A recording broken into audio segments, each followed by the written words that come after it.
Hi, I'm Dana, and a little while ago on a video about friendships, I got a very long comment about how autistic people don't actually want friends, we don't have social needs, we don't have any need or reason to socialise with people, we're absolutely 100% all of us always fine on our own. And it really got on my nerves because personally, as an autistic person, I've always desperately wanted friends, I've always wanted to socialise. It's just that my friends and my social interactions haven't gone well. But I think there's a lot more to it than just that, so I wanted to make a whole video about autistic social needs because I think it is one of the things that's massively overlooked and one of the things that isn't considered a lot. So I want to start with the fact that autistic people are normal human people. Like, we have a different neurotype, our brains may process and interact with the world and react to the world a little differently, but we are still human people.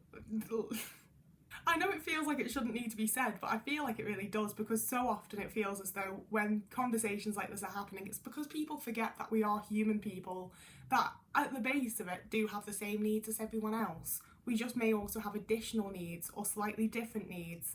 You know, we're not a completely different species.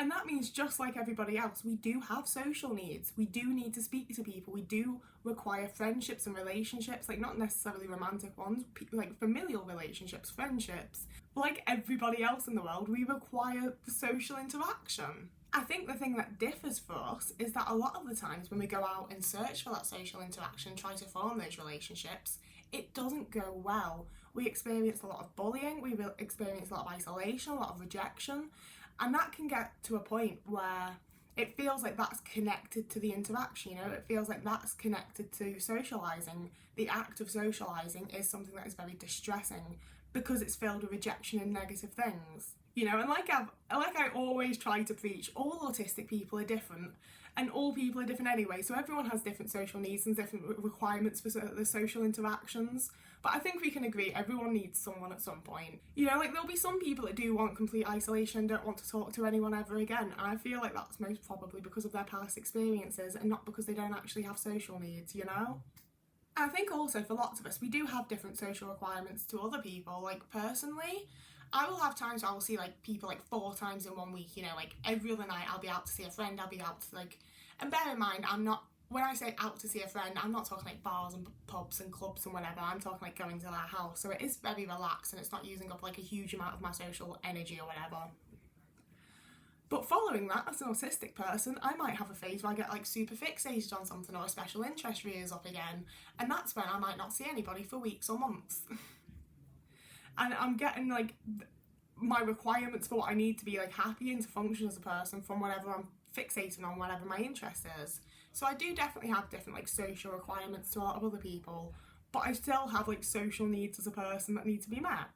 Tying into that, like I say, I think it can be very, very easy to start to assume that either like autistic people that you know or you yourself as an autistic person don't have like social needs because it always goes badly, so why would you want to do that? But what I don't think's being considered there is the massive positives that come from interacting with people. Like the last 6 months or so I've interacted with like more people and done more stuff than I have like in the entire last like 10 years of my life. And I feel like I've gotten so much better at interacting with people, you know, I've learned so much. And I've definitely gotten lucky and like I've interacted with good people and met good people, and my social interactions have been ones that are safe and ones that are comfortable because of that. And you know, like I don't know how to not disclose that I'm autistic to people because people ask what you do and I'm like, oh, I make YouTube videos, and then they ask what they're about and I'm like, oh, autism, because I can't lie and I don't know how to not say that. So everyone immediately knows I'm autistic, so I feel like people are perhaps a little quicker to be like, oh, here's a social tip, here's a bit of a guide, and I really appreciate it. I feel like it means that I've gotten much better at being able to like interact with people and not quite so anxious because I feel like more so like I know what I'm doing and like how to do it. But I've also had a lot of points in my life where I feel like I've been in like a massive echo chamber, you know, like I got very into politics and, you know, for my own morals and opinions, I think I got lucky in that like I was in like the good side of politics or whatever, and I didn't go like super weird or whatever, you know, like, but it was definitely because like I was not seeing anyone. The only person I saw was my ex that I was living with at the time, and his opinions and morals and everything else differed massively to mine. So I started to really form this view of like me against everyone. It was just like me and the people I knew on Twitter that had the same opinions as me against like everybody else because they all must be like him. Whereas now that I've met lots of different people, I have a much more like just ingrained and base understanding and much less black and white thinking of how people are. You know, I'm much more aware of how like diverse and different they are, and I'm not stuck in those similar echo chambers where like I only have my own opinions and those are people I follow, you know? I've had to hear lots of people's different opinions and different thoughts and had to reconsider some of my own based on that. And that's like a vital part of human development, I think, that you're going to miss out on if you don't have social interaction. And of course not everyone's going to end up in the sort of echo chamber that I talk about, that I ended up in, but I've definitely seen it with people on Twitter who, you know, I don't want to make judgments, but I feel like they probably predominantly interact with people on Twitter, and it can become a little ball of sadness where like everyone's really depressed and it feels like the whole world's out to get you. And, you know, as much as I'm saying they've like created that for themselves, I'm not blaming them. Like, it's so easy to do and it's so difficult to get out of. But it's much easier when you're seeing people in real life and hearing different opinions and just experiencing different things, you know? And it's also much easier to have a better view of yourself and a better self-confidence. Like, when you're being validated by other people, let's face it, everyone needs a bit of validation sometimes. And I'll give that I haven't been in very good relationships, but the validation I've received from my friends over the last 6 months and like the support and love and general like the things you're supposed to gain from friendships has been much stronger and made me feel much better, and generally has just been there a lot more than it was in actual relationships I was in, you know? Like, I didn't fully realise how important friendships were until I was single, and suddenly, like, I adore my friends. Like, I already really fucking love my friends, but not having a partner and not having, like, that one person where, like, that's my person has forced me to, like, spread myself a bit more across and have more social interactions with various different people, and it's been so beneficial, it's been so nice. Which brings me to the final little part of this video, because as much as I'm like, interact with people, social interaction is really important, autistic people have social needs too. The thing is, I think that it is absolutely vital, and I know that's like a fucking catchphrase now, I say it all the time in videos, but I really do think it's so vital to be having at least some of your social interaction and some of your social needs met by other autistic or neurodivergent people. The vast majority of my friends are autistic at this point, and the ways in which I'm able to interact with them and feel understood by them is like nothing I've ever experienced before. You know, I'm used to having to like really over explain myself and really have to like go into detail on like past experiences and how I feel and like this and that. And having neurodivergent and other autistic friends, they just get it. Like, I just have to start talking about an experience and they'll finish it off with theirs and I'll be like, oh my god, we actually like fully understand each other.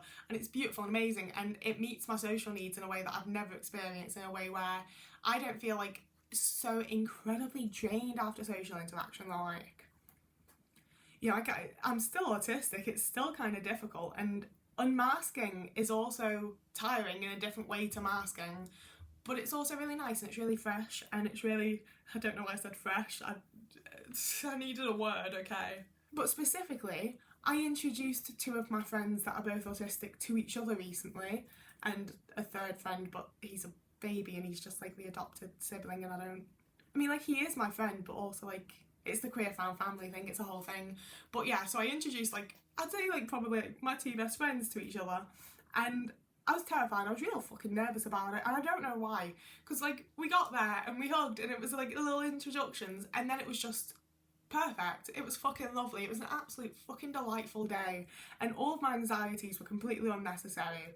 And like I went back to my other friend's house after we'd done the interaction and they were like, oh my god, that was so easy, like there were no awkward silences, there was no like weirdness of having just met each other, like it just worked. And they'd not really had that very often before, and I've not had it very often before, and I was like, that's what happens when you interact with other people that have the same brain type issue.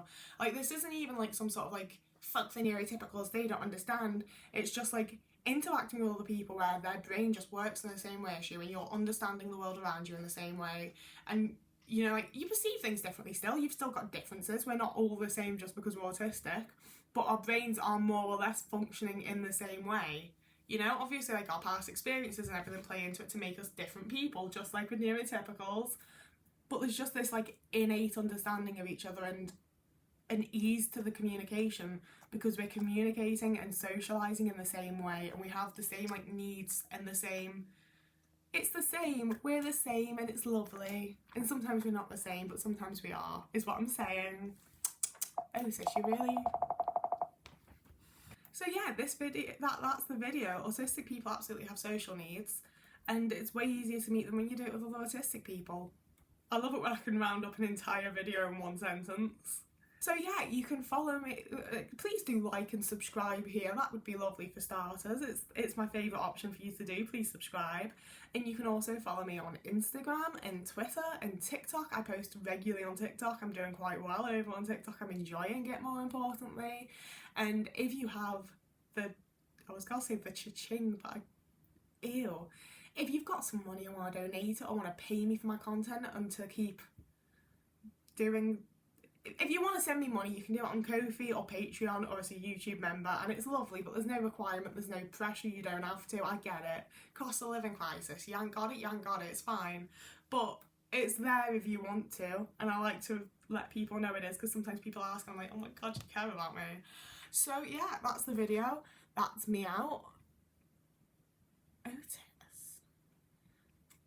We were done, but I actually wasn't. I upload on Thursdays and Sundays if you'd like to see more of me.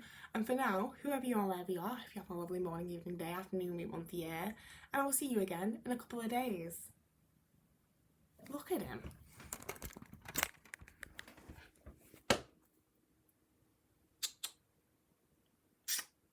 You've been a terror, and now you're acting like you're cute because you... Oh, look at the face. Look at the face.